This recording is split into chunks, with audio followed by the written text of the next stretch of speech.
నమస్తే రమగారు. నమస్తే జయ. మీరు తల్లిదండ్రులు, ఓకే, కానీ ఇప్పుడు మనం తల్లి గురించే మాట్లాడుకుంటున్నాం కాబట్టి ఆవిడ నుంచి మీరు వారసత్వంగా ఏ గుణాలను తీసుకున్నారు, ఇంకా ఏది మిస్ చేశారు, ఏది ఉంటే బాగుందని అనిపించింది, ఇలాంటి విషయాలు మాట్లాడుకుందాం. ముందుగా అమ్మ పేరు. మా అమ్మ పేరు లక్ష్మీ తాయారు. అంటే జన్మస్థలం అండి? వైష్ణవుల్లో ఎక్కువగా తాయారు పేరు కనపడుతూ ఉంటుంది, అలా పెట్టబడిన పేరు అనమాట. జన్మస్థలం అమ్మ రేపల్లి దగ్గర ముక్తిపల్లి అని ఒక గ్రామంలో పుట్టారు. వాళ్ళ అమ్మగారు ఆవిడ 10-11 నెలల పిల్లగా ఉండగానే అమ్మమ్మ చనిపోయారు. ఏమైనా అనారోగ్యమో ఏమో మాకు అంత బాగా స్పష్టంగా తెలియదు, కానీ లేరు. అయితే మా తాతయ్య కూడా కొంచెం అమాయకంగా ఉండేవారు. ఆయనంత అంటే జోరైన మనిషి కాదు. మా అమ్మని వాళ్ళ నాయనమ్మ పెంచారు. అమ్మతో పాటు వాళ్ళ పెదనాన్నగారి పిల్లలు ఉండేవారు. మా అమ్మ ఒక్కతే, కానీ అమ్మ ఒక్కరేనండి? అమ్మ ఒక్కతే. ఆవిడ పుట్టిన ఏడాది లోపల తల్లి గతించారు. తర్వాత మా తాతగారు ద్వితీయ వివాహం అలా ఏం చేసుకోలే, ఈవిడ ఒక్కతే ఉంది. అమ్మకి పెదనాన్నగారి పిల్లలు ఉండేవారు. వాళ్ళు ఇంచుమించుగా ఒక 4 మగ పిల్లలు, 6-7 ఆడపిల్లలు. మాకు చివరి పిన్నులతో కంటే పై పిన్నులందరితోటి బాగా మా అమ్మ ఎక్కువ. అంటే ఈవిడ వయసు 10 ఏళ్ళకే పెళ్ళైపోయింది అమ్మకి, 10 సంవత్సరాలకి. ఆవిడకి ఆ 10 సంవత్సరాల వయసు నాటికి పుట్టిన ఆడపిల్లల చెల్లెళ్ళతోటి, అన్నయ్యలతోటి, వాళ్ళతోటి చాలా ఎక్కువ క్లోజ్గా ఉండేది. మా అమ్మ సహజంగా బాగా మనుషుల్ని ప్రేమించే గుణం ఎక్కువగా. ఆ ఊళ్ళో ఉన్న చుట్టాలు పక్కల అందరితోటి ఆవిడకి మంచి రిలేషన్ ఉండేది. అంత చిన్నతనానికే బాగా ఉండేది. 10 ఏళ్ల పిల్లలకి ఏముంటుంది, వాళ్ళ ఆటపాట అనే ఉంటుంది కదా. ఎవరింట్లోనే చంటి పిల్లలు ఉంటే వాళ్ళకి నీళ్లు పోయటానికి కూడా మా అమ్మ వెళ్ళేది. ఈ 10 ఏళ్ళకి పెళ్ళైపోయింది. అప్పటికి మా నాన్నగారు కూడా 14-15 ఏళ్ళు అయి ఉండొచ్చు. 4 ఇయర్సే గ్యాప్, అంతకంటే లేదు. మా తాతగారు ఆ ఊరు వెళ్ళి అక్కడ ఒక హాస్పిటల్ని ఏదో విజిట్ చేయడానికి వెళ్తే అక్కడ వాళ్ళ నాయనమ్మకి కన్ను ఆపరేషన్ చేయించడానికి మా అమ్మ వెళ్ళిందట ఆవిడకి తోడు. అక్కడ తాతగారు చూసి ఎవరి పిల్ల ఏమిటి అని కనుక్కుని వైష్ణవులు మా వాళ్ళేనని తెలుసుకున్నారు. అప్పటికి మాకు ఒక మేనత్త పుట్టిపోయింది, ఒక 9-10 సంవత్సరాలు ఆవిడ. ఈ పిల్లని చూస్తే, మా అమ్మని చూస్తే ఆయనకి తన కూతురులాగా అనిపించింది తాతగారికి. అంచేత నిజానికి చాలా సంపన్నులు మా తాతగారు. ఆ కాలంలో కోట్లకు పడగలెత్తారు అని చెప్పుకునేంత చాలా పెద్ద కుటుంబం నా తాతగారిది. మా అమ్మకి ఏమీ లేదు. వాళ్ళు చాలా చిన్న మామూలు సామాన్యమైన కుటుంబీకులు, ఏమీ లేవు. పిల్ల బాగుంది, ఆయనకు కావాల్సింది అమ్మాయి తప్పిస్తే ఇక వాళ్ళ నుంచి వచ్చేవేమీ ఆయనకి అవసరం లేదు మా తాతగారికి. పిల్ల చిన్నపిల్ల. అప్పుడు పెళ్ళిళ్ళు కూడా అలాగే జరిగేవి జయ. ఆనాడు ఇంత కట్న కానుకల గోళలు అవి లేవనుకుంటా, బహుశా 70-80 ఏళ్ల నాడు ఈ కథలు లేవు. అంటే ఆచార వ్యవహారాలు కొంచెం కలిసినాయి అనుకోండి, నచ్చినాయి అనుకోండి, వెంటనే ముందుకు వెళ్ళిపోయేవారు, ముందుకు వెళ్ళేవారు. మా అమ్మని వాళ్ళని చుట్టాలు ఎవరు అని సంగతి కనుక్కుని పిల్లని ఇవ్వమని అడిగారు. మా నాన్నగారికి కళ్ళజోడు ఉండేది, మయోపియా. ఆయనకి తొందరగా కళ్ళజోడు వచ్చింది, దూరంవి కనపడేవి కాదు. ఆ వారసత్వం మా ఇంట్లో చాలా మంది పిల్లలకి వచ్చింది అది. అయితే పిల్లాడికి కళ్ళేవో కనపడవు, అందుకనే ఇంత పేద పిల్లని చేసుకుంటున్నారని చెప్పుకున్నారు అప్పుడు అంతా. కానీ కళ్ళు కనపడకపోవటం కాదు, గ్లాసెస్ అవసరం అంతే. మామూలుగా కనిపించక దూరంవి కనిపించవు, మయోపియా అంటారు దాన్ని. ఒక చిన్న సమస్య అంతే. చేసుకున్నారు. మా అమ్మని అక్కడి నుంచి తీసుకొచ్చుకున్నారు. మా అమ్మ ఇక్కడే ఉండిపోయింది. ఎప్పుడైనా ముక్తిపల్లి వెళ్ళేది. పొరుళ్ళు అన్నీ మేము పుట్టిన ఇంతమంది పిల్లలు. మా నాన్నగారు వాళ్ళది ఏ ఊరు రమ్మగారు? నాన్నగారిది చిటిగూడూరు, బందర్ దగ్గర, కృష్ణా జిల్లా బందర్ దగ్గర చిటిగూడూరు. మాకు ఒక సంస్కృత కళాశాల, తాతగారు అప్పటికే సంస్కృత కళాశాల స్థాపించి ఉన్నారు. 23లో కాలేజీ స్థాపించారు. తాతగారి పేరేంటండి? తాతగారి పేరు ఎస్టీజీ వరదాచార్యులు గారు. ఇంచుమించుగా తొలితరం సంస్కృతము తెలుగు అధ్యాపకులందరికీ తాతగారి పేరు తెలియకుండా ఉండదు. ఆయన చాలా పుస్తకాలు రాశారు, సుపరిచితులు. ఎందుకంటే కులపతి కళాప్రపూర్ణ ఆయన. ఎందుకంటే కళాప్రపూర్ణ వచ్చింది, తాతగారు సొంతంగా సొంత డబ్బులతోటే కాలేజీ పెట్టారు. గవర్నమెంట్ ఎయిడ్ చాలా సంవత్సరాల తర్వాత వచ్చింది. తొలికాలం అంతా తాతగారే జీతాలు ఇచ్చేవారు. దానికి తోడు ఆయన బందర్లో ఉన్న నేషనల్ కాలేజీకి ప్రిన్సిపల్గా ఉండేవారు. మా నాన్న కూడా బందర్లో కాలేజీలో పనిచేశారు. అసలు ఆ కాలంలో జీతాలు రాకపోతే మా నాన్న తన శాలరీ తీసుకునేవారు కాదు. మిగిలిన వాళ్ళకి డబ్బులు అవసరం, మనకేం అవసరం, మనకు డబ్బు అవసరం లేదు, పని చేయటమే సరదా. పోన్లే నాన్న నా జీతం వాళ్ళకి ఇచ్చేసేయండి అని తన శాలరీ మానేసుకునేవారు. నాన్నగారు ఏం చెప్పేవారండి? ఆయన తెలుగు, తాతగారు సంస్కృతం. నాన్న తెలుగు సంస్కృతం 2 చదువుకున్నారు, కానీ ఆయనకి తెలుగు ఇష్టం బాగా. ముందు నుంచి తెలుగు మీదే ఆసక్తి ఉంది. నాన్న వైజాగ్లో ఎంఏ చేశారు, ఆంధ్ర యూనివర్సిటీలో. అమ్మ ఎంతవరకు చదువుకున్నారు? ఏముంది చదువు, అదే చదువు, అంతకంటే ఏం లేదు. ఏదో చిన్నప్పుడు పదవాళ్ళ శిక్ష లాంటివి చదవటం, మామూలుగా పుస్తకాలు చదువుకునేంత చదువు ఉంది. మా అమ్మకి లెక్కలు, తెలుగు, ఇంగ్లీషు కొంచెం తెలుసు. ఇక అంతకంటే పెద్దగా చదివిచ్చేది ఏముంది, 10 ఏళ్ల పిల్లకి చదివే ఉంటుంది. ఇక అత్తారింట్లో ఆడుకుంటూ ఉండేది ఈవిడ. మా నాయనమ్మ చెల్లెలు, తమ్ముళ్ళు బాగా ఉండేవారు. మా అమ్మకి ఆవిడ కజిన్స్తో పాటు మా నాన్న కజిన్స్ కూడా చాలా క్లోజ్.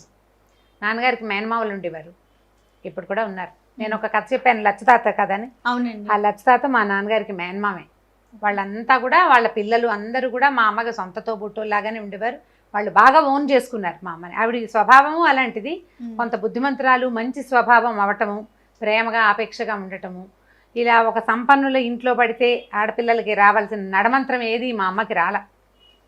అంటే ఎక్కిపోయే గుణం లేదు ఆవిడకి. డబ్బు వస్తే రావాల్సిన లక్షణాలు చాలా ఉంటాయి, చాలా మందికి వస్తాయి, ఈవిడికి రాలేదు. అటు వాళ్ళ పుట్టింటికి వెళ్ళినా ఆవిడ వాళ్ళతోటి డౌన్ టు ఎర్తే ఉండేది. ఇక్కడ కూడా ఆవిడ తన సంపన్నుల ఇంటి కోడలనన్న వేషం లేదనమాట ఆవిడ దగ్గర. దాంతో అందరితో బాగా క్లోజ్గా ఉండేది. అది కాకుండా మా తాతగారి కజిన్స్ మా ఊళ్ళో చిట్టిగూడూరులోనే మా వాళ్ళవి 7-8 కుటుంబాలు ఉన్నాయి. మా పెదనాళ్ళంతా తాతగారికి ముత్తాతగారి కజిన్స్ తాలూకు సంతానం. వాళ్ళు మేము సొంత అన్నదమ్ముల పిల్లల్లాగానే ఉన్నాం ఇప్పటికీ కూడా. గ్యాప్ ఉంది మాకు, తరాల అంతరం ఒక 5 తరాల అంతరం ఉంది, కానీ మేము ఎప్పుడూ ఒకేలా ఉన్నాం. మా తాతగారి అంటే మా ఇల్లు మేడ, మా ఊళ్ళో మా ఇల్లు ఒకటే మేడగా ఉండేదన్నమాట. అందుకని మేడవారి పిన్ని అనేవారు మా అమ్మని, లేదా చింతాతగారి పిన్ని అనేవారు. ఇప్పటికీ మా అన్నయ్య మేడవారి బాబు, మా అమ్మ మేడవారి పిన్ని. అట్లాగే మా అమ్మ అందరితోటి బాగుండేది. ఆవిడది ఒక ప్రత్యేకమైన విలక్షణమైన మనస్తత్వం. మీరు ఎంతమంది సంతానం అండి అమ్మకి? మేము 8 మంది అమ్మాయిలు, ఒక అబ్బాయి. 4 అక్కయ్యల తర్వాత అన్నయ్య, మళ్ళీ మేము ఒక 4. ఓకే. మీ నెంబర్ ఎంత అమ్మగారు? నెంబర్ 8 నాది. నేనే చివరి లాస్ట్. ఓకే. ఇలా వెళ్తూ వచ్చింది అంతే. ఇక మా అమ్మ చాలా సాత్వికురాలు. ఆవిడ ఎక్కువ చెప్తున్నాను కదా, హ్యూమన్ ఫ్రెండ్లీ. మనం మనుషులందరితోటి ఫ్రెండ్లీగా ఉండే మనసులు కొంచెం మనస్తత్వాలు కాస్త తక్కువ ఉంటాయి. మేము అందరితోటి బాగుండే వాళ్ళమే, కానీ మా అమ్మ అంత సాత్వికంగా ఉండేవాళ్ళం కాదు మేము ఎవరం. అంత సాత్వికంగా, చాలా సాత్వికురాలు మా అమ్మ. చాలా మంచి పద్ధతి. అసలు ఆవిడ ఎవరైనా ఆవిడతో మాట్లాడితే వాళ్ళ కష్టం ఆవిడకి చెప్పేసుకునేవారు. అలాంటి సాత్వికత ఉంటుంది ఆవిడలో. ఉండేది అట్లా ఉంటారు కొంతమంది మనుషులు అంతే. రూపురేఖలు మీలో ఎవరికి వచ్చాయండి? మీరు ఎలా ఉంటారు? నాకు వచ్చింది మా అమ్మ పోలికే. మా అమ్మ కొంచెం పొట్టి, నాన్న పొడుగు, మా తాతగారు బాగా పొడుగు. యాక్చువల్గా మా నాన్న తాతగారు ఒక పోలికలు ఉండేవారు కాదు. తాతగారు బాగా సన్నగా పొడుగాటి మనిషి, కోలమొహం, ముక్కు పొడుగు. మా నాన్నకి మాత్రం వాళ్ళ మేనమావలాగా గుండ్రటి మొహం అవి వచ్చినాయి. మా అమ్మ తాతగారు తండ్రి కూతురులాగా ఉండేంత దగ్గర పోలికగా ఉంటారు, మేనమామేమో అనిపించేలాగా ఉంటారు. అంచేత నాకు కొంచెం తాతగారి పోలిక ఉంది, మా అమ్మ పోలిక ఉంది. ఇంచుమించు వచ్చినాయి ఒక 4-5 మా అమ్మ పోలిక. మా 2వ అక్కయ్య, నేను, మా 6వ అక్కయ్య, మేము దాదాపుగా మా అమ్మలాగా కనిపిస్తాం. ఒక్కొక్కసారి అయితే నన్ను చూసి మా అమ్మని గుర్తు చేసుకునే వాళ్ళు కూడా ఉన్నారు. నేను ఇప్పుడు టీవీలో ఎక్కడో కనిపిస్తాను కదా, అచ్చు పాలేళ్ళలో ఎవరైనా చూస్తే తాయమ్మ గారిని చూసినట్టే ఉంది అంటారు. మా అమ్మని అలా పిలుస్తారు, తాయమ్మ గారు అంటారు.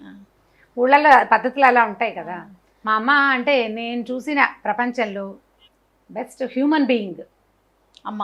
అలాంటి వాళ్ళు అసలు కనపడరు. మా అమ్మని గొప్ప అని నేను చెప్పటం లేదు, ఎవరమ్మ వాళ్ళకి కదా గొప్పే. కానీ ఇప్పుడు నేను చాలా ప్రపంచం చూశాను కదా జయ. దాని తోడు మా అక్కయ్యలకి మా అమ్మకి నాకు పెద్ద తేడా లేదు. మా అక్కయ్యలంతా మా అమ్మ నా చిన్నతనం అంతా నన్ను ఎత్తి కాచి కాపాడింది ఏమీ లేదు. మా నాన్నగారికి అనారోగ్యం వచ్చేసింది.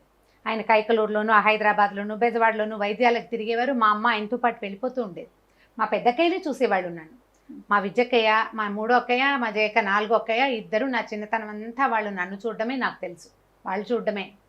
మా పెద్దక్కయ్య ఎప్పుడూ మా వెనకాలే ఉండేది. తనే అన్ని వ్యవహారాలు చూసుకునేది. ఏదైనా చిన్న పొరపాట్లు చేస్తే ప్రైవేట్ క్లాసులు తీయటం. ఏమైంది అమ్మగారు? ఆయనకి ఎర్లీ ఏజ్లోనే డయాబెటీస్ వచ్చింది, type 2 డయాబెటీస్ కొంచెం ఎర్లీగా వచ్చేసింది. ఇంచుమించు మా చిన్నక్కయ్య ఆఖరకై పుట్టినాటికే ఆయనకి డయాబెటీస్ వచ్చింది. అప్పట్లో ఈ అవేర్నెస్ లేదు, జాగ్రత్త పడడం ఎట్లాగో తెలీదు, ఏం తినకూడదు ఏం తినాలి అనే దాన్ని ఇప్పుడున్న అవగాహన అప్పుడు లేదు. దీని మేనేజ్మెంట్ చేత కాదు. అట్లా రకరకాలు, ఒకవేళ యాంప్టేట్ చేశారు, కాలువేలు కూడా 2 తీసేయాల్సి వచ్చింది. క్రమంగా ఆయన చాలా చాలా బాగుండేవారు మా నాన్న. మా అమ్మ సాధారణంగా చిన్న సామాన్యమైన పర్సనాలిటీ, కానీ మా నాన్న చాలా పొడుగు, చాలా చక్కగా ఉండేవారు, మంచి భలే అందంగా కూడా ఉండేవారు నాన్న. ఆయన అంత హెల్తీగా, అంత శుభ్రమైన తిండి ఉన్న ఆయనకి డయాబెటిక్ తోటి పాపం అనారోగ్యము తరచుగా మళ్ళీ కోలుకుంటూ ఉండేవారు. మళ్ళీ దిగినాసి వెళ్ళిపోయేది. ఇంచుమించు చివరిలో హార్ట్ కూడా ఎన్లార్జ్ అయిందంటారు. నాకు 13వ ఏడే మా నాన్న పోయేసరికి. ఇప్పుడు ఇంత పెద్ద సంసారం కదండి, ఎన్నో కష్ట నష్టాలు ఉంటాయి.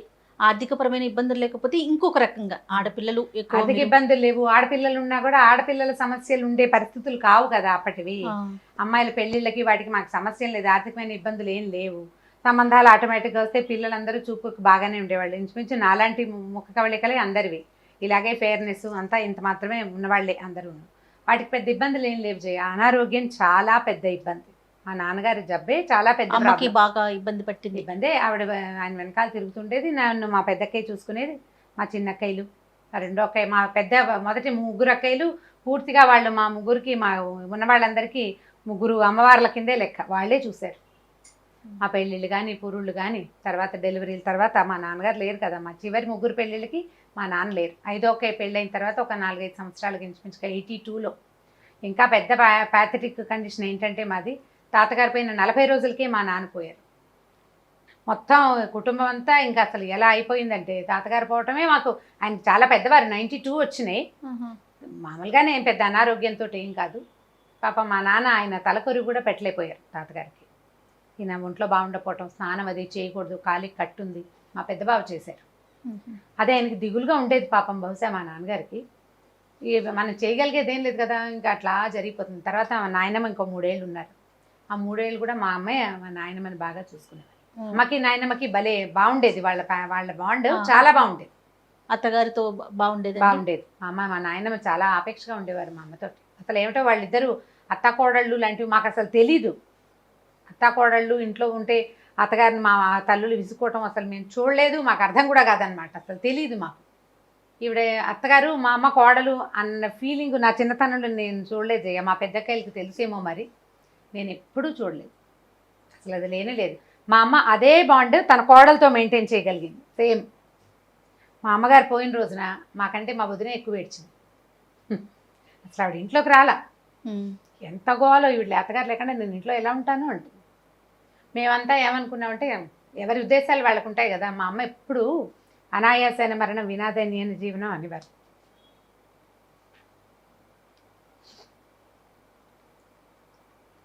ఈ ఒక్క సెంటెన్స్ చెప్తేనే భలే కష్టంగా ఉంటుంది నాకు. మిగిలిన విషయాలు ఏవి బాధించవు. ఇది కూడా బాధ కాదు జయ. యాక్చువల్గా మా అమ్మ ఆవిడ అనుకున్నట్టుగా చేయగలిగారు. అది ఎప్పుడూ నాకు పజిల్గానే ఉంటుంది అనమాట. ఆ డైలాగ్ అదే, ఎప్పుడూ దైన్యంగా జీవితం ఉండకూడదు, మరణం సులువుగా రావాలి. ఎంత సింపుల్గా రాత్రి పడుకుని పొద్దున్న లేచేసరికి వెళ్ళిపోయారు. చిలక ఎంత బాగా వెళ్ళిపోగలిగిందంటే స్విచ్ ఆఫ్ చేసినట్టే. ఆవిడ అనుకున్నారు, అది జరిగింది. జరిగింది. మేము ఎక్కువగా దుఃఖించి బాధపడిందే లేదు. ఇదే అనుకున్నాం అనమాట. అమ్మ కావలసినట్టు చేసుకుంది, హాయిగా చెంగు దులుపుకుని వెళ్ళిపోయింది అక్క. మా అమ్మ భలే సింపుల్గా. ఇదే మా 4వ అక్క అయితే ఇదే, మా 2వ అక్క, మా వాళ్ళ మాటలు ఇవే అనమాట. అయ్యో అమ్మలేదు, మన జీవితాలు ఏమవుతాయి, అలాంటి ఊహరాలా. నాకు కూడా అప్పటికి 39-40 సంవత్సరాలు వచ్చేసినాయి, 40 ఏళ్ళు వచ్చినాయి. నాకే 40 ఇస్తే మా పెద్దకే నాకంటే 10 ఏళ్ళు పెద్దది కదా. అమ్మలేని లోటు చాలా పెద్ద లోటు. కానీ ఆవిడ ఇప్పుడు లైఫ్ని ఒక రకంగా లీడ్ చేయాలనుకుంటాను చేయ. మనం ప్రతి వాళ్ళకి ఉంటాయి కదా ఊహలు, చాలా ఊహలు ఉంటాయి మనకి జీవితం మీద. అసలు మా అమ్మకి ఎలాంటి ఊహ ఉంది, ఆవిడకి ఎలాంటిది కావాలి, ఆవిడ దాన్ని చేయగలిగిందా లేదా, ఎప్పుడూ డౌటే. బట్ మరణం మాత్రం తను కావాలి ఎట్లా అనుకుందో అలా ఎంత బాగా చేయగలిగిందంటే నేను అనుకుంటాను ఆవిడ అడిగిన వాళ్ళకి లేదనకుండా సహాయం చేయటం, మంచి మాట మాట్లాడటం. మా కజిన్స్లో కాస్త కాలు వంకరగా ఉన్న ఎవరినైనా మిగిలిన వాళ్ళంతా తుస్కరించి మాట్లాడేవారు. మా అమ్మ ఎప్పుడు అలా అనేది కాదు. కాలు వంకరగా ఉంటే కుంటివాళ్ళు అలా అంటాం మా అమ్మకి నచ్చేది కాదు, అనకూడదు అట్లా. నువ్వెలా పుట్టావో భగవంతుడు పెట్టాడు, ముక్కు మూతి మనకెలా పెడతాడు, దానికి కూడా అలాగే పెట్టాడు. ఇప్పుడు నీ కాళ్ళు 2 సజావుగా ఇచ్చాడని దేవుడు గొప్ప అయిపోడు, అక్కడికి వచ్చేసరికి అది కుంటిదైపోదు దాని దగ్గరకు వచ్చేసరికి. అలా అనకూడదు అనుకునేది. ఎప్పుడు ఎవరిని వాళ్ళ అవకారాన్ని తీసి అనటమే మా అమ్మ ఇది కాదనమాట. అమ్మ పద్ధతే కాదు, అస్సలు చెడ్డ మాటే వచ్చేది కాదు మా అమ్మకి. ఆవిడ తలంపులోనే లేదు. ఎందుకంటే ఇప్పుడు నేను ఈ మాట చెప్తున్నాను, నేను ఎంత ఖచ్చితంగా ఇది చెప్పగలుగుతానంటే చిట్టుగూడూరులో ఉన్న మొత్తం పాటక జనం, ఆ ఊర్లో ఉన్న పల్లెటూరు వాళ్ళు, ఆ ఊర్లో జనం అంతా మా అమ్మ కజిన్స్, మా నాన్నగారి కజిన్స్, మా కజిన్స్, ఈ మొత్తం 3 సమూహాలు చాలా పెద్దవి. ప్రతి వాళ్ళు నేను అన్నమాట 100% కరెక్టు అని 100% చెప్తారు. ఇదే కాకుండా మా కాలేజీలో చదువుకున్న ఎంతోమంది విద్యార్థులు, ఎంతోమంది మా అమ్మ ఆపేక్షను చవి చూసిన ప్రతి వాళ్ళు ఇది 100% కరెక్టు. తాయమ్మ గారు మనుషుల రూపంలో ఉన్న దేవత అనాల్సిందే. మా అమ్మ గొప్పదని ఎవరికి వాళ్ళకి మా అమ్మ తల్లులు గ్రేట్గా ఉంటారు. నా పిల్లలకి నేను గ్రేట్. మా అమ్మ చాలా కష్టపడింది అనిపిస్తుంది. మా అమ్మ కష్టపడిందో లేదో నాకు అసలు ఆలోచనే లేదు. కానీ ఆవిడ జీవించి ఉన్నంత కాలము పూర్తి మనిషిగా జీవించేందుకు ఆలోచించింది, అది తప్ప రెండోది చేయలేదు. మా అమ్మ పోయే ముందు కూడా అజయ నాకు ఆ వాక్యాలు ఇంకా అలా బ్రెయిన్లో ఉంటుంటాయి. ఏమిటో అమ్మ అలా ఉంది ధోరణి, మనం ఉంటామా ఎప్పటికైనా అలా అనిపిస్తుంది నాకు. ఎవరో ఒక పాప వచ్చింది, అది చిన్న స్కర్ట్ వేసుకుని ఎగురుతుంటే అప్పుడు మా అమ్మ గుర్తొచ్చింది, చిన్నప్పుడు అందరూ ఇట్లాగే పొట్టి పరికిణి నీళ్ళు వేసుకునే వాళ్ళు, స్కర్ట్లే ఎక్కువ వేసుకునేవాళ్ళం మన చిన్నప్పుడు కూడా అనేసి ఎంత ఒబ్బిడిగా కూర్చునేవాళ్ళు. జల్లును పాపాయి ఆవిడ చెల్లెళ్ళు మా వాళ్ళ పెద్దనాన్నగారి పిల్లలు వేసుకున్నా కూడా చక్కగా ఒబ్బిడిగా కూర్చునేవారు, చక్కగా కూర్చునేవారు. ముచ్చట, అసలు ఆ ముచ్చట పడ్డం, ఆ జ్ఞాపకం చేసుకోవటం అసలు ఇంకెవ్వరి దగ్గర నేను చూడలేదు అట్లా. ఏదన్నా అమ్మ చెప్పిన విషయం ఏదైనా ఒకటి చెప్తారా? ఆవిడ ఏదైనా ఒక సమస్యని ఫేస్ చేసి దాని నుంచి ఎలా బయటపడ్డారు, అలాంటి విషయం ఏదన్నా మీతో షేర్ అంత ఖచ్చితంగా అలాంటివి లేవు, కానీ ఉండేవి ఏవో చిన్న చిన్నగా కుటుంబాల్లో సంగతులు, ఏవో రకరకాల వ్యవహారాలు, చిన్నవి పెద్దవి. అప్పుడు అలా అయింది, ఇప్పుడు ఎలా అయింది, తాతగారు ఇట్లా అన్నారు, పెద్దనాన్న వాళ్ళతోటి ఇలా తగాదా వచ్చింది, వాళ్ళు మళ్ళీ సర్దుకున్నారు. మా నాన్న బాగా ఫ్రెండ్లీ జయ, మా అమ్మని చాలా ఫ్రెండ్లీగా చూసుకునేవారు. ఏమేమి వస్తాయి అంటాం అంటే పేరు పెట్టి పిలవటం పెద్దగా తెలియదు, కానీ అమ్మ లత అంటుండేవారు, లక్ష్మీ తాయారిని లత అనేవారు మా నాన్న. ఉత్తరాలు రాసేటప్పుడు కూడా లత అనే రాసేవారు.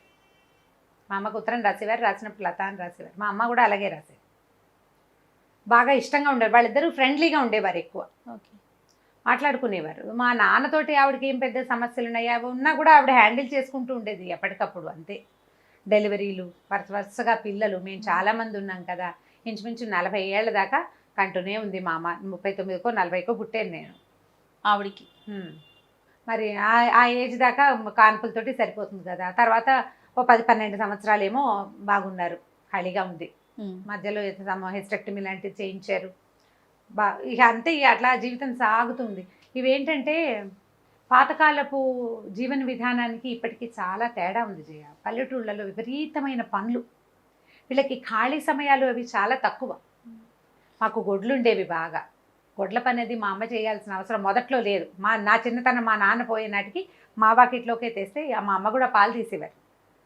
పాలు తీయటము, పాలేళ్ళని చూసుకోవటము, వీళ్ళని చూడటము, మధ్యాహ్నం భోజనాలు పెట్టడము, కూలీలు, ఆ తర్వాత ఏమో హాల్లో వడ్లు తెచ్చిపోయటము, వడ్ల బస్తాలు, ఊపరి వాళ్ళు రావటాలు, ఏమిటో రకరకాలుగా అలా పనులు నడుస్తూ ఉండేవి. ఇంతమంది ఉన్నారు పిల్లలు, ఆడపిల్లలు ఎవరో ఒకళ్ళు రావటం, పురుళ్ళు, పుణ్యాలు, పండగలు, పబ్బాలు, మధ్యలో సీమంతాలు, బారసాలు. అది కాకుండా మాకు దేవతార్చన, మడి కట్టుకునే దేవతార్చన ఉండేది మా ఇంట్లో. మా అమ్మ మడి కట్టుకునేవారు రోజు. ఇంచుమించు లాస్ట్ పోయే నాటికి ఒక 2 సంవత్సరాల ముందు దాకా మడి కట్టుకున్నారు. ఆ తర్వాత ఇంకా కొద్దిగా మడి తగ్గించారు. ఎప్పుడైనా మా అన్నయ్యకు కుదరకపోతే ఆవిడ మడి కట్టుకునేవారు, కానీ తక్కువే, ఓవరాల్గా తక్కువ. మడి కట్టుకుని వంట చేసుకోవటం, ఈ బట్టలు పైన ఆరేసుకోవటం. ఏ బట్టలు అవి కట్టుకోరు మామూలుగా, విడివి మడి చీర పైన ఒక కర్ర ఉండేది, ఇక ఎత్తి ఆ కర్ర మీద వేసి చిన్న కర్రతోటి దాన్ని లాగాలన్నమాట. బట్టలు ఆరేసుకోవటం, మడి బట్టలు.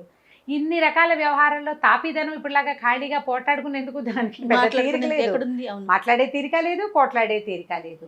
పాతకాలం 50-60 ఏళ్ల నాటి జీవన విధానం వేరే డిఫరెంట్ థింగ్ అది. అవునండి, అవును. ఇన్ని వస్తువులు ఎక్కడ రమ్మగారు, దానికి మనం చేసుకునే పనే కదా. దాని తోడు మా అమ్మ దగ్గర ఇంకొకటి నాకు చాలా ఇష్టం చేయాలి. నేను అంటే ఇప్పటికీ నేను అది పాటిస్తా. నేను మా అమ్మ దగ్గర నుంచి బాగా నేర్చుకున్న ఒకే ఒక అద్భుతమైన విషయం అదేననుకుంటాను నేను. అవునో కాదో మా అక్కయ్యలు ఇది విన్న వాళ్ళంతా చెప్పాల్సిందే, ఒప్పుకోవాలి వాళ్ళు. మా అమ్మ ఎవరైనా ఏదైనా పని చేస్తుంటే వాళ్ళతో పాటు ఆ పనిలో కూర్చునేవారు. ఇప్పుడు మినువులు బాగు చేయడానికి మనిషి వచ్చింది, మా అమ్మ కూడా అక్కడే కూర్చునేది, ఆవిడతో పాటు వాళ్ళతో పాటు పనిచేసేది. పిండి కొట్టిస్తే జల్లెడ పట్టడానికో ఏదో ఒక దానికి మా అమ్మ అక్కడ ఉండేది. వడియాలు పెట్టడానికి మా ఇంట్లో రంగమ్మ చాలా సంవత్సరాల నుంచి ఉంది. రంగమ్మ వడియాలు పెడితే మా అమ్మ పప్పు తను రుబ్బితే మా అమ్మాయి వడియాలు పెట్టేవారు, వదిలిపెట్టేవారు కాదు. ఎవరు పని చేస్తుంటే వాళ్ళతో పాటు తను కలిసి పని చేయించటం కాదు, వాళ్ళతో కలిసి పని చేయటం. అప్పుడు మేమేం చేసేవాళ్ళంటే, మా ఇల్లు చాలా పెద్దది, పెద్ద పెద్ద హాల్స్, ప్రతి పండగకి హాల్స్ కడుక్కునేవాళ్ళం ఇల్లు. పాలేళ్ళు వస్తే వాళ్ళతో పాటు మేము కడిగేవాళ్ళం. మా అమ్మ నడువంచి చేయకపోతే ఎలాగా, మా దగ్గరుండి పని చేయించుకోవాలంటే నుంచుని చేయించుకోవటం కాదు, నడుము వంచి చేయాలి అన్నమాట. ఒక్కసారి ఎప్పుడో మేము మాకు కూడా కడుగుడు పిచ్చి, అందరిగా చివరి వాళ్ళ ముగ్గురం చేస్తుండేవాళ్ళం. మా పెద్దకాయలు కూడా అలా చేసేవాళ్ళేమో, వాళ్ళ పనులు నాకు తెలియదు, ఇది నాకు తెలిసి ఈ పని చేసేవాళ్ళం. నేను ఇప్పటికీ ఎవ్వరు మా ఇంట్లో పని చేయడానికి వచ్చినా నేను వాళ్ళతో పాటే ఉంటాను, పనిచేస్తాను. నేను నిలబడి పని చేయించడం నా చరిత్రలోనే లేదు. సో అమ్మ నుంచి వచ్చిన సంపద అంటే అదే చెప్తారా? ఖచ్చితంగా నేను అదే చెప్తాను. నేను ఎవరి దగ్గరికి వెళ్ళినా వాళ్ళతో పాటు, ఎవరు మా ఇంటికి వచ్చి పని చేసినా వాళ్ళ వెనకాల తిరుగుతూ వాళ్ళతో పాటు పని చేయించటము అన్న మాట లేదు, కలిసి పని చేయడమే అంతే. అందుకని నాకు 16 సంవత్సరాల నుంచి ఒకే కుటుంబం ఉంది నాకు, పని మనుషులు. మనుషులు మారలేదు. ఏం చేయాలన్నా ఉల్లిపాయలు వలువు అంటే అది వలుస్తుంటే నేను అక్కడ కూర్చుంటాను, దాంతోపాటు నేను కూడా వలుస్తాను. గిన్నెలు సర్దు అంటే గిన్నెలు నేను కూడా సర్దుకుంటాను. ఆ ఒక్కటి ఖచ్చితంగా నేను మా అమ్మ దగ్గర నుంచి నేర్చుకున్నాను. వాళ్ళతో పాటు కలిసి పనిచేస్తేనే వాళ్ళకి మన మీద ఆత్మీయత ఉంటుంది. అంతే కదా. వాళ్ళు మన పనిని మన పని అనుకోకుండా తన పని అనుకుని చేస్తారు. మా అమ్మ ఎప్పుడు చెప్పాల, కానీ ఆవిడ అలా చేసేది. అది చూసి మీరు నేర్చుకున్నారు. నాకు అట్లా అలవాటైంది. మా అమ్మ చాకలంకంతో కూర్చునేది, కంసాల రంగమ్మతో కూర్చునేది. ఎవరైనా ఇంకా వచ్చేవారు, గొల్లలు అందరూ వచ్చేవారు మా ఇంటికి పనికి, వాళ్ళతో పాటు ఉండేది మా అమ్మ. కాదరమ్మ గారు, చక్కని మాట తీరు కదా మీది, ముత్యాల లాంటి మాటలు. అమ్మ నుంచి వచ్చింది అనుకోవచ్చు అంటారా? ఆవిడ మాట్లాడేవారా? మా అమ్మ బాగా మాట్లాడేది. బహుశా వచ్చింది. మా అమ్మ అంత మృదు భాషను కాని చేయ నేను. కాదరమ్మ గారు, కాదు, నేను హెడ్ మిస్ట్రెస్ లాగా కనిపిస్తాను. చాలా మంది చెప్తారు నాకు, మీరు మాట్లాడుతుంటే హెడ్ మిస్టర్ కేకలేసినట్టు, ఖచ్చితంగా పళ్ళు రాలగొట్టినట్టు. చాలా మంది చెప్తారు. నేను కూడా ఉన్నాను. అలా కాదు అని వెంటనే చాలా హార్ష్ గా చెప్తాను. టీచర్ సౌండ్ వస్తుంది కదా, మా అమ్మకి టీచర్ సౌండ్ అసలు లేదు. టీచర్ సౌండ్ పూర్తిగా మా నాన్నదే. మా అమ్మ చాలా సాఫ్ట్, పూర్తి మదర్లీ థింగే ఉంది మా అమ్మ దగ్గర. ఇప్పుడు మనం ఇది పెడతామా, వీడియో పెడతామా, ఈ వీడియో కింద వెంటనే పావని విచారపోని ఒక ఆవిడ కామెంట్ వస్తుంది, చూడండి మీరు. తాయమ్మ గారు బంగారు తల్లి, నేను ఆవిడ దగ్గరే చాలా నేర్చుకున్నాను అని. కాలేజీలో చదువుకున్న విద్యార్థులందరికీ, మగపిల్లల కంటే ఆడపిల్లలు మా దగ్గర హాస్టల్లో ఉండేవాళ్ళు. అందరూ మా అమ్మ దగ్గర ఏదైనా కూర నారా తీసుకెళ్ళేవాళ్ళు. అప్పుడప్పుడు ఏదైనా మంచి మాట ఆవిడనే అడిగేవారు. మజ్జిగ ఇచ్చేది మా అమ్మ, పాలు తాగేవాళ్ళు. ఏదైనా అవసరమైతే మా వాళ్ళు హెల్ప్ చేసేవాళ్ళు. మరీ బాగా కలగలుపుగా నువ్వు నేను మమేకం కాదు. అవసరమైతే పిల్లలు వచ్చి తన్ని అడిగేంత చనువు మా అమ్మ ఇచ్చేది. వాళ్ళకి చక్కగా చూసేది మా అమ్మ. వాళ్ళు అందరూ చెప్పాల్సిందే, ఎవరెవరు వీడియో చూస్తారో వాళ్ళంతా అవును తాయమ్మ గారు బంగారు తల్లి అని పెట్టాల్సిందే. ఇక లేకపోతే కుదరదు, వాళ్ళ ఆత్మే వాళ్ళని ఒప్పుకోదు. కాదరమ్మ గారు, వారసత్వంగా మనం తల్లి నుంచి రకరకాలుగా తీసుకుంటాం కదా, మీరేం తీసుకున్నారు? అమ్మ మరణించిన తర్వాత అమ్మ దగ్గర నుంచి మీకేమొచ్చింది? మేమేం తీసుకోలేదు జయ, మేమేం తీసుకోలే. మా అమ్మ ఒంటి మీద బంగారం ఉంది. చెవి దుద్దులు మేము తీయలేదు, బాడీకి వదిలిపెట్టేసాం. దుద్దులు మా పుష్యరాగాలు లాంటివి ఏవో సీజర్స్ పుష్యరాగాల్లో ఉండేవి, అవి వదిలేసాము. ఒంటి మీద బంగారు వస్తువులు మా అన్నయ్య పిల్లలకి ఇచ్చేసాం. మేము ఆడపిల్లలం ఎవరైనా తీసుకోలేదు. మేము అందరం పెద్దవాళ్ళం అయిపోయాం కదా జయ, ఇది ఆలోచించు. ఇప్పుడు మా అమ్మ ఒంటి మీద బంగారం కావాలని ఆసక్తి ఎందుకు? మా అమ్మే బంగారం. ఆవిడ గుణాలు ఒక్కటొచ్చినా, ఆవిడ లక్షణాలు ఒక్కటొచ్చినా చాలు. వచ్చినా ఏవో ఇన్హెరెంట్గా రాగలిగిన ముక్కు మొహం బై జీన్స్ ముక్కు మొహం వచ్చినాయి, కొంత పెట్టు గుణము, అందరితోటి బాగుండటము, అందరినీ చుట్టాలందరితోటి సమంగా చక్కగా ప్రవర్తించడం, అవన్నీ మా అమ్మ దగ్గర నుంచి వచ్చినవి. ఇంకెందుకు బంగారం మీద ఆసక్తి? మాకెవరికి ఏమీ లేదు. పెద్దకాయలు 4 పిల్లలకి అప్పుడు పెళ్ళిళ్ళు అయిపోయినాయి. మేము ఆఖరి వాళ్ళ 4కి మాకు ఒకతే అమ్మాయి ఉన్నది. ఒక అమ్మాయి 4కి కలిపి ఒకతే పిల్ల. మేము మా అమ్మ బంగారం తీసుకుని ఏం చేయాలి? ఏమి మా అందరికీ ఏవో ఉన్నాయి, పెళ్ళప్పుడు పెట్టారు, తీసుకోవాలనిపించలే, ఎవరికీ అనిపించలేదు. అసలు అందరూ మూకమడిగానే, ఇందులో ఎవరైనా ఒకళ్ళు వెనక్కి ముందుకి అవ్వలేదు. ముందుకు వెనకైతే చిన్నవాళ్ళం మేమే అవ్వాలి. మేము ముందు నుంచి తీసుకునే ఉద్దేశంలో లేము. మా అమ్మ గోల్డ్ మేము తీసుకోలేదు. మా వదినే చివరి దాకా ఆవిడని బాగా చూసుకుంది. అయితే మా అమ్మ ఏమో మంచాన్ని పడలా, ఆరోగ్యంగానే ఉన్నారు. కానీ మా అమ్మ ఆవిడే 2 పూట్ల టిఫిన్ భోజనం అన్నీ చూసేది. మా అమ్మతో ఏ తగాదా పడలేదు. ఆవిడ ఇంట్లో విసిగిపోయి మా దగ్గరికి రాలా ఎప్పుడు. అమ్మ వదినతో విసుగు పుట్టి వచ్చింది దోక అసలు లేదు, ఎప్పుడు అట్లా జరగలేదు. ఆవిడ హాయిగా ఉంది, తన దగ్గర తను సుఖంగా ఉండేది తన ఇంట్లో. తను మా అన్నయ్య వదిన కూడా అని పెట్టలేదు. అన్నయ్య పిల్లలు 3 ఉన్నారు, ఒక పిల్ల చిన్నపిల్ల, దానికి ఇంకా పెళ్ళి అవ్వలేదు అప్పటికి.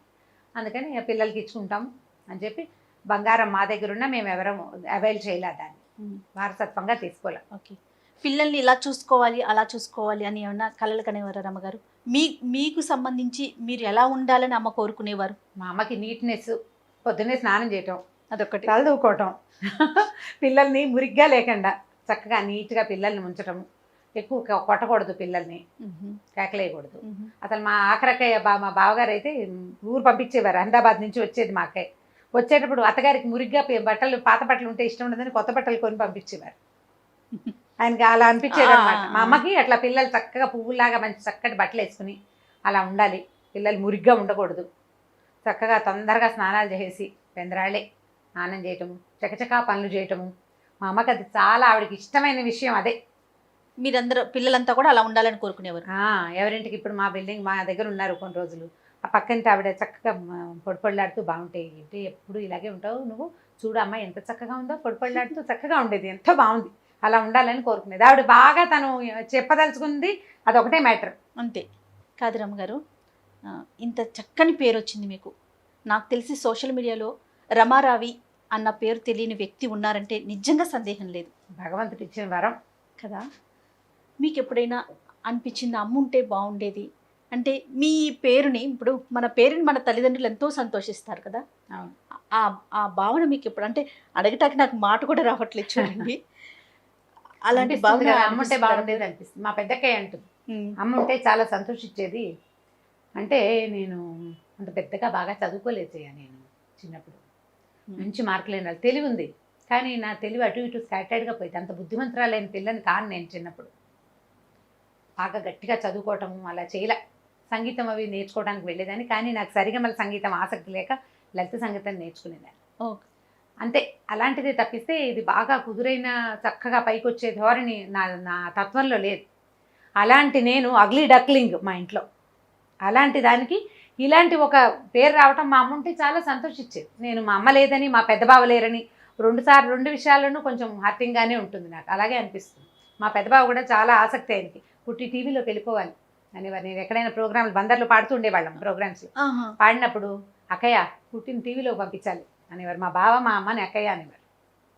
ద్వాదశి భోజనం చేయడానికి వచ్చేవారు, వచ్చినప్పుడు టీవీలోకి పంపిస్తే అప్పుడు లెహర్ సంగీత్ అని ఒక ప్రోగ్రామ్ వచ్చేది టీవీలో, నేషనల్ ఛానల్లో వస్తే ఆ ప్రోగ్రామ్కి ఢిల్లీ పంపించి కుట్టిని పాడించాలి, ఇక్కడ బాగా పాడుతుంది అనేవారు. ఆవిడేమనేవారు అమ్మగారు? అంటే టీవీలో అనేది ఎంకరేజ్ చేసేవారా? అప్పటికి మా వసంత మా 5కే న్యూస్ ఛానల్లో ఏదో ఒక 2 ఇంటర్వ్యూలు చేసింది. మా అమ్మకి ఇష్టంగా ఉండేది, ఆవిడకి ఇష్టం ఏం లేదు, సినిమాల్లోకి వెళ్ళకూడదు, టీవీలోకి వెళ్ళకూడదు, నలుగురికి మా పిల్లలు కనపడకూడదు, అలాంటి ధోరణి లేదు అసలు. అది లేదు.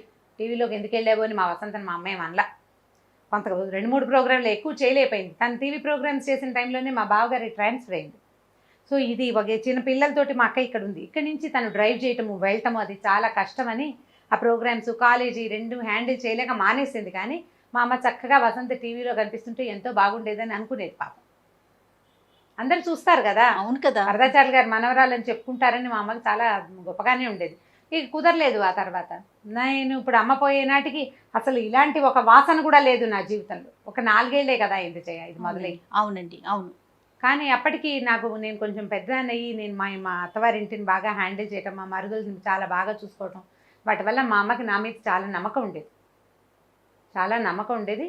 అయితే నేను ఒప్పుకోవాలి దేనికైనా అన్నది ధోరణి మా అమ్మ ఉండగానే వచ్చేసింది మా ఇంట్లో. నేను మా పెద్దక్కయ్య ఒకటే అనే ధోరణి వచ్చింది. ఆవిడ కొంచెం తెలిసింది, కొంచెం బాగానే ఉంటుంది అని నన్ను నమ్మటం మొదలెట్టారు. కానీ ఈ పరిస్థితి ఆ రోజుకి లేదు అసలు. మా పెద్దక్కయ్య అంటుంది అమ్మ ఉంటే ఎంత సంతోషించేదో అని, అమ్మ ఎంత పేరు వస్తుందో నీకు, తాతగారి పేరు నిలబెట్టావు అంటుంది ఇప్పుడు మా అక్కయ్య ఎక్కువ అనుకుంటుంది నాకంటే. ఇప్పుడు నువ్వు అడుగుతుంటే అలాగే అనిపిస్తుంది అనమాట. మా అమ్మ ఉంటే ఆవిడ ఎంజాయ్ చేస్తుంటుంది, ప్రతి వాళ్ళు మీ అమ్మాయి ఎంతో బాగా చెప్తుందంటే తల్లులకి ఎంత సంతోషంగా ఉంటుంది. అమ్మ లేదనిపిస్తుంది, ఉంటే బాగుండేది. అసలు ఏం అనారోగ్యం లేదు జయ, అదంతా సింపుల్గా మా అమ్మ ఎందుకు తొందరపడిందో అర్థం కాదు నాకు. తొందరపడింది, ఉంటే బాగుండేది. ఆవిడ శుభ్రంగా తిరుగుతోంది, ప్రయాణానికి రెడీ అయిపోయింది కూడా హైదరాబాద్ రావడానికి. బ్యాగ్ అమ్మకి ఇది చేసేదాన్ని ఆవిడ ఉండుంటే అనేది అలాంటిది ఏమన్నా ఉందా రమ్మగారు మీ మనసులో? ఏదన్నా ఉందా? ఏం లేదు. ఆవిడకి ఇది కావాలి, అయ్యో ఇప్పటికి అమ్మ ఉన్నట్లయితే మీ ఎర్నింగ్స్ అంటే మీరు ఒక కాళ్ళ మీద నిలబడి నలుగురికి ఉన్నారు కాబట్టి నేను చేసేదాన్నేమో అన్న అది అలాంటిది ఆలోచన ఏదన్నా ఉందా రమ్మగారు? అలాంటివి ఏం లేవు జయ. మా అమ్మకి అసలు అలాంటి అవసరాలు లేవు, అసలు ఆసక్తులు లేవు. ఆవిడకి మంచి పేరు వచ్చేది, నాకు వచ్చిన మంచి పేరుని మా అమ్మ ఎంజాయ్ చేసేది అనిపిస్తుంది అంతే. ఇవాళ కాస్త బాగా గుర్తింపు వచ్చింది మా ఊళ్ళో అందరికీ. నేను టీవీలో కనపడతాను, కుటుంబ గారు ఫోన్లో కనపడింది అలాంటివి చెప్తారు. మా అన్నయ్యకి వచ్చి కూడా అచ్చు తాయమ్మ గారిని చూసినట్టే ఉంది అని. మా అన్నయ్య అప్పుడు వెంటనే అమ్ముంటే బాగుండేది అనిపిస్తుంది మా అన్నయ్య. నాకు కూడా అదే ఫీలింగ్. అక్కడ ఎక్కడైనా ఒక పబ్లిక్ టీవీలో నేను కనపడితే మా అమ్మ చూస్తే బాగుండేది, ఆవిడ సంతోషించేది అంతే. అంతకంటే ఆవిడని సంతోష పెట్టగలిగే విషయం ఈ మెటీరియలిస్టిక్ థింగ్స్ ఏవి అసలు నో బార్బట్టి ఆవిడకి ఆసక్తే లేదు. ఉంటే ఉంటుంది, లేకపోతే లేదు, అంతకంటే ఏం లేదు. మళ్ళీ జన్మంటూ ఉంటే ఏం కోరుకుంటారు మీరు? నేను మా అమ్మలాగే పుట్టాలని కోరుకుంటాను జయ. మీరు అమ్మలాగా పుట్టాలనుకుంటారా? నేను మా అమ్మకు కూతురుగా ఉంటే నేను ఇలాగే ఉంటాను, నేను ఇప్పుడున్నట్టే ఉంటాను. నేను ఇప్పుడున్న నాది నాకు అంత సంతోషాన్ని ఇవ్వదు. మా అమ్మలాగా పూర్తిగా సర్వమానవ సౌభ్రాతృత్వాన్ని నమ్మి పూర్తి హ్యూమన్ థింగ్, పూర్తిగా మానవత్వ మూర్తి భవించినట్టుగా ఉండటమే ఇష్టం నాకు. అది భగవంతుడికి తొందరగా చేరువయ్యే మార్గం. ఇదివరకు నాకు ఈ ఐడియాలజీ లేదు జయ. చిన్నప్పుడు నాకు తెలియదు. మా ఇంట్లో భగవద్గీతలు అవి విండాలు అవి ఏం తెలియవు. అసలు ఆలోచన లేదు.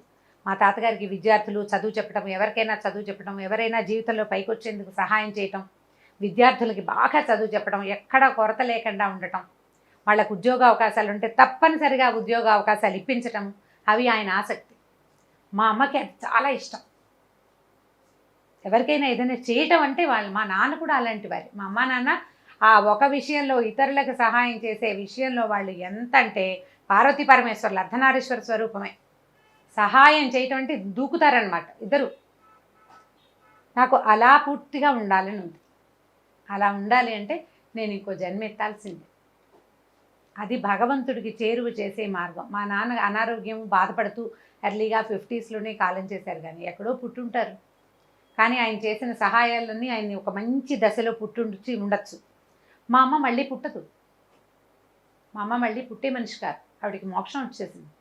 అందుకని ఆవిడకి అంత అనాయాస మరణం ఆవిడ కొని తీసుకురాగలిగింది, తను చేసుకోగలిగింది. నేను ఇదివరకటి కర్మ సిద్ధాంతపు ఆలోచనలు నాకు చిన్నప్పుడు ఉండేవి కాదు. బాగా 45-50 వచ్చేసరికి దానికి వయసు పెరిగే కొద్దికి నేను భగవద్గీత చదవటం మొదలుపెట్టాక నాకు అర్థమైంది. ఎవరు పూర్తిగా మానవత్వంతో ప్రవర్తించగలుగుతారో వాళ్ళు భగవంతుడికి అత్యంత చేరువలో ఉండే మనుషులు. వాళ్ళకి బాధలు, రాగద్వేషాలు, సంసారాలు ఇవన్నీ వాళ్ళని ఏం బాధించవు. ఉంటే ఉంటాయి, లేకపోతే లేదు. తావరాక మీద నీటి బొట్టులాగా ఉండటం మా అమ్మ అలా ఉండేది. ఆవిడ ఉండగలిగేది. నేను అలా ఉండాలని కోరుకుంటాను. అది చేత కావాలి. మామూలుగా నేను కొంచెం పర్వాలేదు, బెటర్గా ఉన్నట్టే, బెటర్ హ్యూమన్ బీయింగ్నే నేను. కానీ ద బెస్ట్ హ్యూమన్ బీయింగ్ని కాలేదు ఇంకా. అది కావాలి. అట్లా అవ్వడం కోరుకుంటాను నేను. అది ఇప్పుడు ఈ సంపాదన, ఇవాళ నేను యూట్యూబ్లో ఫేమస్ అవటం, ఇంకేదో టీవీలో కనపడము, ఇవన్నీ ఇవన్నీ భగవంతుడు ఇచ్చిన అవకాశాలు. నేను నా దగ్గర ఉన్న కొంత విజ్ఞానం, నాకు తెలిసిన 4 మాటలు, నేను చదివిన 4 పుస్తకాలని ముందుకు తీసుకెళ్ళడానికి దేవుడిచ్చిన అవకాశం ఇది. దానికి భగవంతుడు నాకు మొదట అవకాశం ఏమిచ్చాడంటే, నన్ను చిట్టుగూడూరులో ఒక విద్వాంసుల కుటుంబంలో పుట్టించాడు. అక్కడున్న చాలా పెద్ద ఎంగు ముద్దని అంటుకుని ఉన్న ఒక చిన్న గుడ్డ పీలికని నేను, చాలా చిన్నది. దానివల్ల నాకు ఈ మాటలు వచ్చినాయి, ఈ ధోరణి వచ్చింది, ఇలా మాట్లాడగలిగే ప్రజ్ఞ అలవడింది. ఇది నా సొంతది కాదు, పూర్తిగా జీన్స్ వాళ్ళవే, పై వాళ్ళవే. ఏదైనా ఒకటి నాది కావాలంటే నేను ఒక ఫుల్ హ్యూమన్ బీయింగ్, పూర్తి మానవతని రూపొందించుకున్న రూపంలాగా కావాలని ఉంది. అది భగవంతుని కోరుకుంటాం, ఇక ప్రార్థిస్తూ ఉంటాం. సరిగ్గా చేయి, నన్ను ఇంకా కొంచెం సరిగ్గా చేయి, ఈ ఉన్న పర్ఫెక్షన్ నాకు సరిపోదు. పూర్తి better human being, the best human being అవ్వాలి. అది మా అమ్మే నా ఉద్దేశంలో. నేను ఇంకా ఎవరిని చూడలేదు ఇప్పటిదాకా. అలా కావాలి నాకు. అమ్మకి ఏదైనా చెప్పాలని ఉంటే ఒక్క మాట, ఈ ఒక్కదాంతో మనం ముగిద్దామండి. నాకు నీలాగానే ఉండాలని ఉందమ్మా, ఇంకోలా ఉండాలని లేదు. ఇలా నేనున్నది నాకు సరిపోదు, నేనున్న ఇది నాకు చాలదు. నాకు ఇంకా చాలా అద్భుతమైన వ్యక్తిగా మారాలని ఉంది. అది ఎలా కుదురుతుందో చూడాలి. భగవంతుడు దానికి కూడా అవకాశం ఇస్తాడేమో, తెలుసుకోవాలి ముందు ముందు. ఖచ్చితంగా అవకాశం ఇవ్వాలి. థ్యాంక్ యూ సో మచ్ రమ్మగారు. నమస్తే జయ.